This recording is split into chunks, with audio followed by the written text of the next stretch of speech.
ketina McDonald's, bet McDonald's jau neįsigysi. Viskas. Teisės įsigytos visam Baltijos regionui. Šiai akimirkai nėra galimybės visiškai jokios įsigyti McDonald's franšizės. Ir klausimas, ar verta palyginti.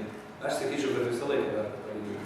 Galbūt nereikia eiti taip detaliai ir taip giliai, bet kartais tiesiog trūksta informacijos apie tai, kad o kažkur kitur, ne Lietuvoje, yra dar kitas Burger Kingas, kuris vystosi labai greitai ir kažkuria akimirką pasivysto gal ir pralenks tą Burger Kingą.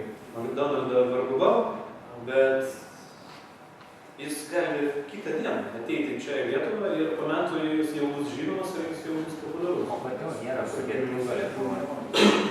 Taip, tai mūsų padarimas yra palyginti. Net jeigu jūs žinot, tarkim, aš pirksiu BMW, vis tiek, ketina, kad pažiūrėsit gal Mercedes ar kažko geresnio pasiūlo, arba gal Tauzą.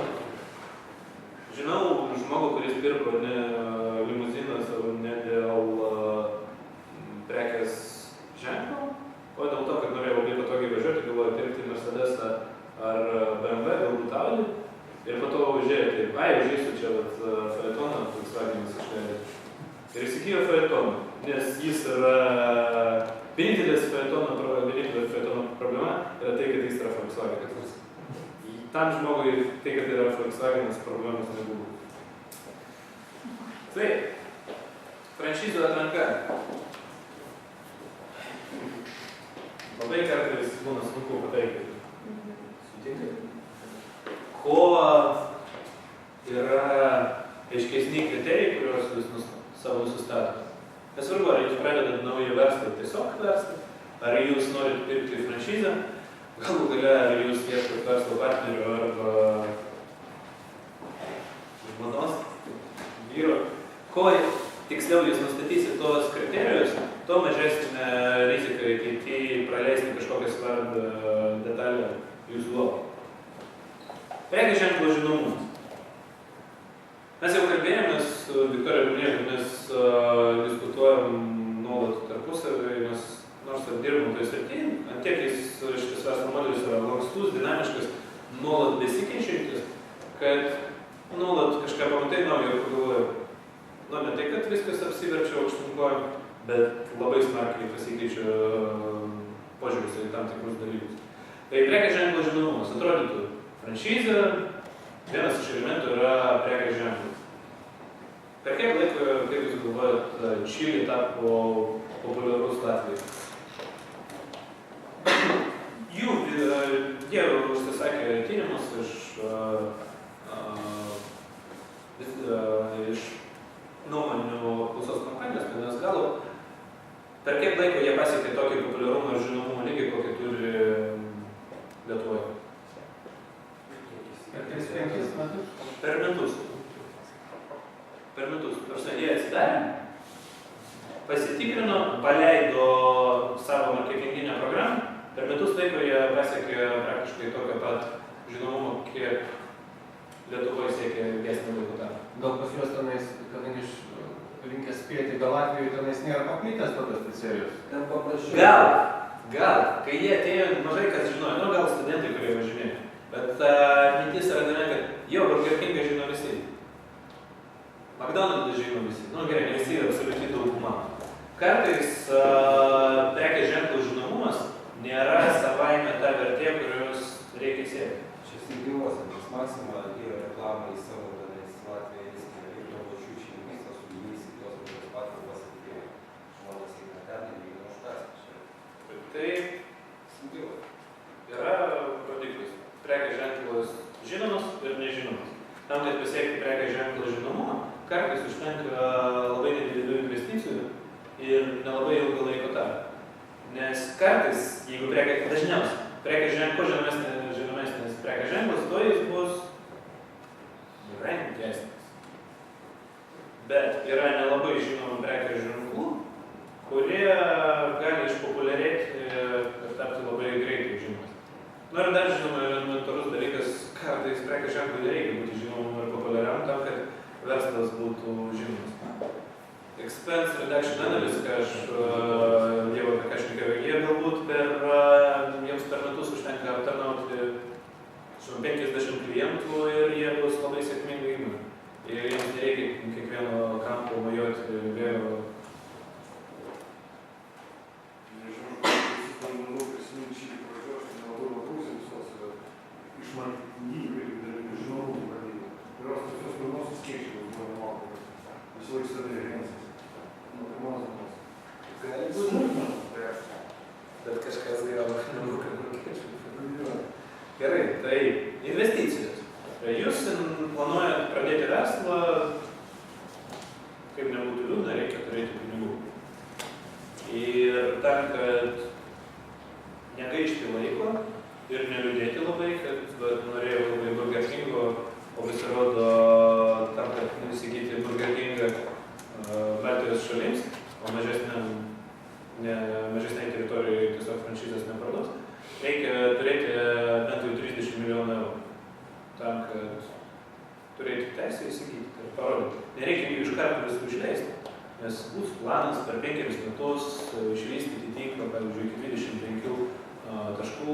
Čia ne pavyzdžiui, iš tikrųjų taip ir yra. Ir tam, kad franšizės davėjas pasakytų jo, gerai, jūs tinkama kompanija, aišku, įvertina, bet reikia ir pasakyti, kad aš turiu tos 30 milijonų eurų. Aš turiu priimti. Ir ką aš norėjau pasakyti, kartais tiesiog verta nustatyti tam tikras lubas, virš kurių neverta žiūrėti. Yra beje toks įdomus dalykas, pas mus kol kas to nėra, bet mes tikimės, kad per metus mes sudarysim ir tokį sąrašą, tai yra pasaulyje. Yra tokios tendencijos, tose šalyse, kur franšizavimas yra išvystytas, yra skirtingai rūšiuojamos franšizės. Kasmet kažką naujo sugalvoja, kažkas iškrenta, kažkas lieka. Yra taip vadinamas pigios franšizės. Tai yra pradinės investicijos labai nedidelis, atsipirkimo laikotarpis pakankamai greitas, bet aišku, pelningumo rodikliai nėra kažkokie kosminiai.